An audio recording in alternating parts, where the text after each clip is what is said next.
عشرہ ذی الحجہ کا جب آغاز ہوتا ہے تو ایک سوال بہت زیادہ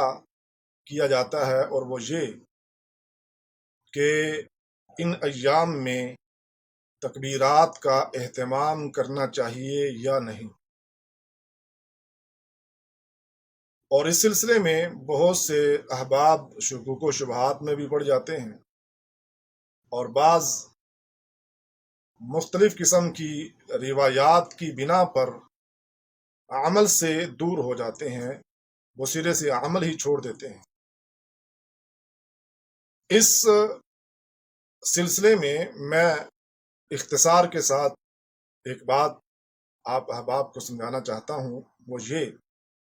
کہ قرآن مجید کا اسلوب بڑا واضح ہے۔ سورہ حج میں اللہ رب العزت نے فرمایا وَيَذْكُرُ اسْمَ اللَّهِ فِي أَيَّامٍ مَّعْلُومَاتٍ۔ ایام معلومات سے مراد عشرہ ذی الحجہ ہے۔ اسی طرح مسند ابی عوانہ میں حدیث نمبر 2428، سند اس کی حسن ہے، نبی کریم صلی اللہ علیہ وسلم نے اس عشرے کی اہمیت اور فضیلت واضح کی۔ آخر میں آپ نے فرمایا فَأَكْثِرُوا فِيهَا مِنَ التَّهْلِيلِ وَالتَّحْمِيدِ، یعنی اس عشرے میں، ان 10 دنوں میں کثرت کے ساتھ لا الہ الا اللہ اور الحمدللہ پڑھا کرو۔ تحلیل اور تحمید اپنی زبان پر جاری رکھو۔ اس حدیث سے بھی ہمیں ذکر اذکار کی اہمیت معلوم ہوتی ہے، اور یہ بات واضح ہوتی ہے کہ ہمیں ان 10 دنوں میں کثرت کے ساتھ اللہ کا ذکر کرنا ہے، اور اللہ کا ذکر قرآن کی صورت میں، یعنی قرآن کی تلاوت کر کے، تسبیح کے ذریعے، تحمید کے ذریعے، تکبیر کے ذریعے، تحلیل کے ذریعے، جس طرح جس سے ممکن ہے وہ اللہ کا ذکر کرے۔ جس طرح ان 10 دنوں میں دوسرے بہت سے نیک امور ہم سر انجام دیتے ہیں اور پوری تگ و دو کرتے ہیں، اسی طرح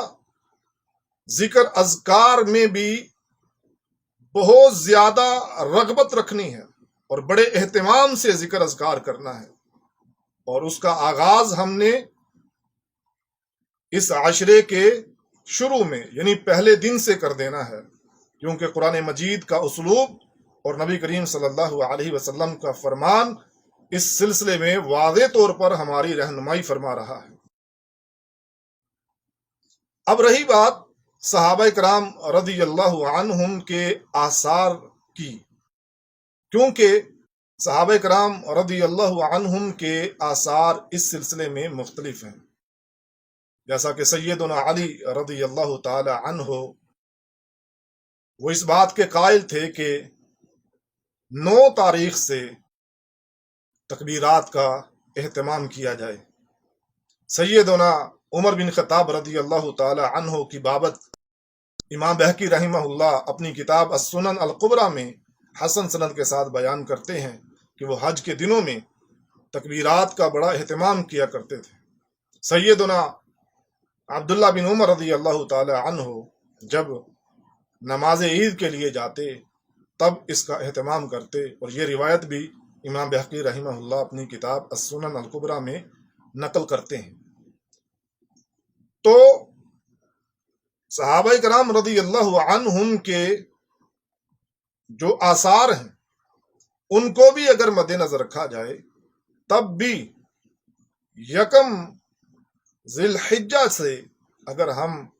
تکبیرات کا، تحمیدات کا، تحلیلات کا، تسبیحات کا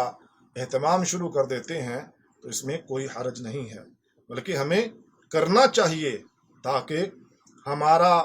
جو روزمرہ کا شیڈول ہے وہ نیکیوں کی صورت میں، اور ہماری زبان جو ہے برائیوں سے بچ جائے، کیونکہ جب ہماری زبان پر اللہ کا ذکر ہوگا، تکبیرات، تحمیدات، تحلیلات، تسبیحات ہوں گی،